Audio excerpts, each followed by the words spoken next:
I believe that a dementia-friendly community is a community for all. I don't think that it should specifically matter whether someone is living with dementia or not, and that's what makes a dementia-friendly community so valuable. It should be a really inclusive community, all different ages coming together with a real understanding and compassion for those living with dementia. I think this is maybe not the correct answer, but I think that it should be loads of fun. I think that fun and banter is key for any community, and specifically a dementia-friendly community. So yeah, I think that a dementia-friendly community is extremely important moving forward, and I think that we should be turning into a dementia-friendly country as soon as we can.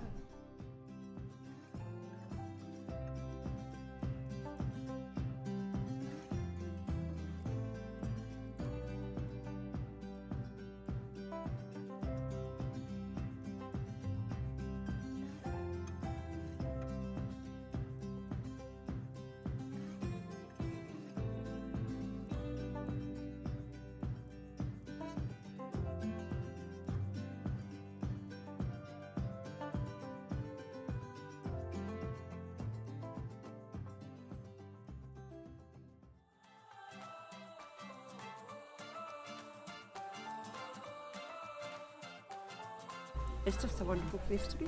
Yes. Everybody feels so much better for it, isn't that right? Yes, you do. You can be yes. quite down when you come in, you might have had a bad morning. Exactly. And if you spend a day like today and you meet everyone and you do some work and you get all the lovely vegetables as well.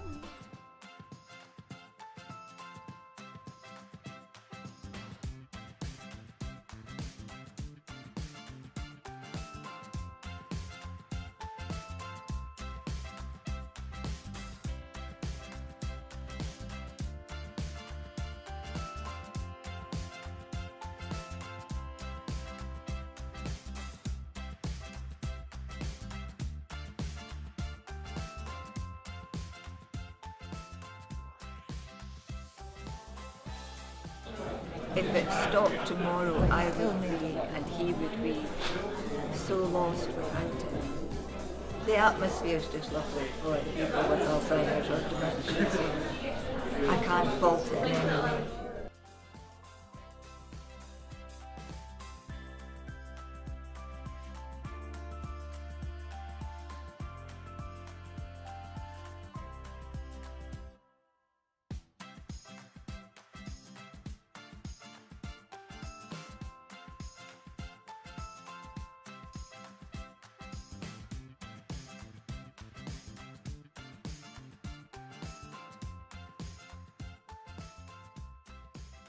The word dementia doesn't even come into it for me, because every single person that I meet is an individual with an incredible story. I don't look at anyone that walks in the door and think, oh, here comes a dementia-friendly community, here, let's be friendly and here's our community.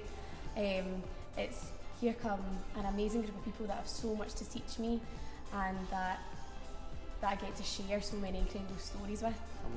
If you don't shut up, I'll start to sing. No, not yet. Oh, we got up to everything. That's the whole thing. We certainly enjoy it, very, very much so. Lots of dancing, lots of singing, lots of cheek. Lots of cheek, Ruthie. Oh, for you young ones. No, I must say, it's absolutely wonderful. I come in feeling low and I go out feeling very high, because we do so much, we have such good fun.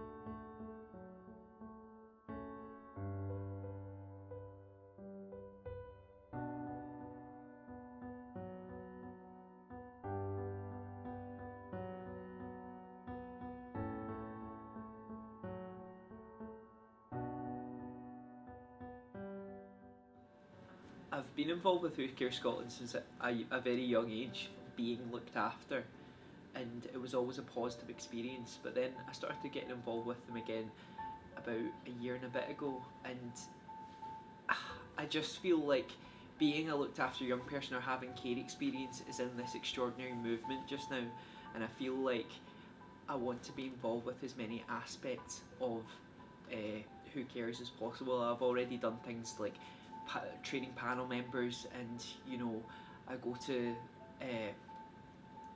different sessions on like knowledge awareness for looked after young people for colleges and universities, and that's been really empowering for myself, and I feel like I've been able to be really empowering to other people.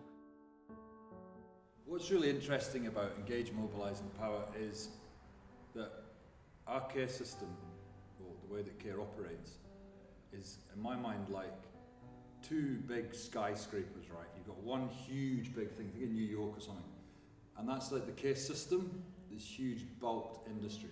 On the other side you've got this other thing which is like the birth family, but it's not, it's family rights and what we believe is a rights-based agenda. And way down at the bottom on the street there's this teeny weeny little thing called a person, and it's a care experienced child or person. And both of these big monolithic, huge, not just people but organisms really, are actually in fact operating in the best interest of this wee person on the street. And what Engage, Mobilise, Empower is basically what we're trying to do is create the Michelin man out of that wee person on the street. So in Ghostbusters, when he's steaming down, he's the same size as the buildings. We need to make that voice and that person feel as big as both of the buildings on either side of them. And then they're going to be engaged, mobilised and empowered. Because when you hear that wee voice whispering, and you hear that at such a capacity and volume, you have to start to listen to it. Because we've never really listened to it. My message for care experienced young people in Scotland, I could sit here and talk about it all day, that they're worth it, never to give up, and to use what they might think is damaging and weakness and turn it into resilience and strength.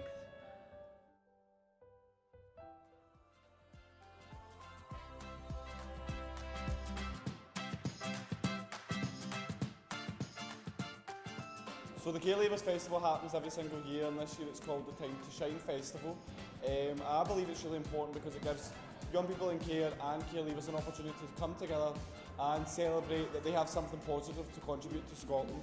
This year it's Halloween themed, and it also enables young people to come together and take part in the festivities, but we don't actually necessarily know if they get to do that at home.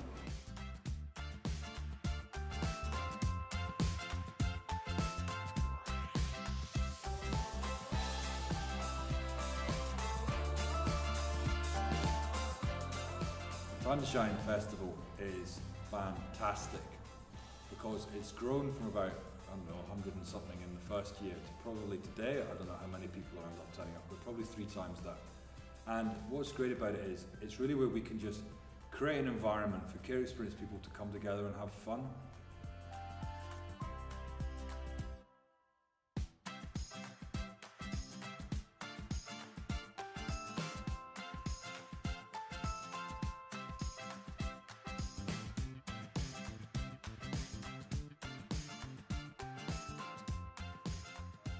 And what we want through events like this is you people coming from, I remember the first one, a girl came down from Wick and walked in and went, geez, oh, I never knew there was other kids who were in care. And it's things like that, they need to know they're part of something, and then they can relax, they can have fun, and they know they've got a place, regardless of whatever else goes on in life, that they're understood.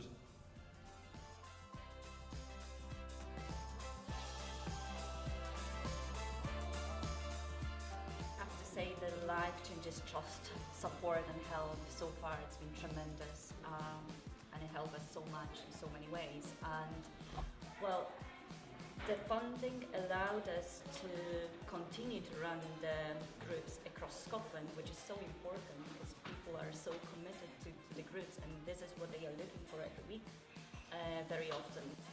Without the funding, our dementia-friendly community, Gate Loudy, we prefer to call it, wouldn't have been possible. We have our community on a Monday, which is our Musical Generations project, where we really noticed that we could be doing something more relaxed, something that could be really guided by our friends that come along. By us being able to have the funding, it's meant that we can really put in place the very specific things that we want there, and to try and create really special memories. The focus they currently have on saying when care experience voice hits people in power, and it does that on volume and en masse, good stuff happens, and it will happen. And Life Changes Trust is the first funder that's had the courage to do that in a significant way, and it needs to maintain its courage because it is producing great results. We wouldn't have anything like this or made any of the achievements without that mandate to just go on and see how we can connect, engage, mobilise and empower young people. So just a very, very big, sincere thank you to Life Changes Trust for allowing us to meet such remarkable people and to be able to build such a special project that means so much to us. So thank you very much.